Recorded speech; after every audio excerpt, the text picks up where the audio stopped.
Hello friend, good evening. তো আজকে চৈত্র মাসের লাস্ট। আজকে আমরা লাবড়া তরকারি করি লাস্টের দিন। তো অটোমেটিক লাবড়া তরকারি হচ্ছে।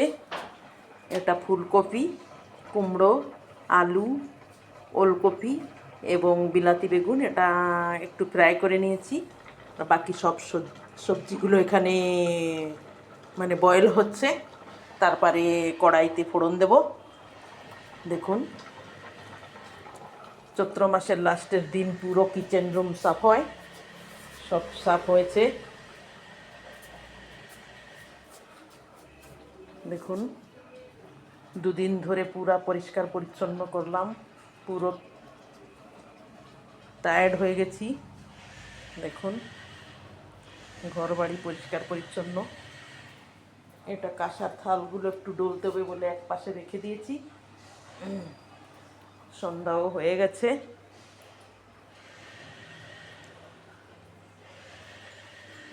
এখানে ইন্ডাকশনে চা করে খেতাম, এখানে ফ্রিজটা নিয়ে আসছি।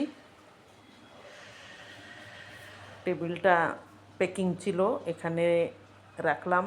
আগে নিচে বসেই খেতাম, এখন আর পাচ্ছি না, তো টেবিলটা এখানে দিলাম। যাই হোক, ভালো থাকুন, সুস্থ থাকুন, সবার মঙ্গল কামনা করি। সন্ধ্যাবেলা আমাকে লাইক, শেয়ার এবং সাবস্ক্রাইব করুন। আমার চ্যানেলটাকে সাপোর্ট করুন, সামনে এগিয়ে যাওয়ার জন্য আমার পাশে থাকুন। ভালো থাকুন, সুস্থ থাকুন। রাধে রাধে।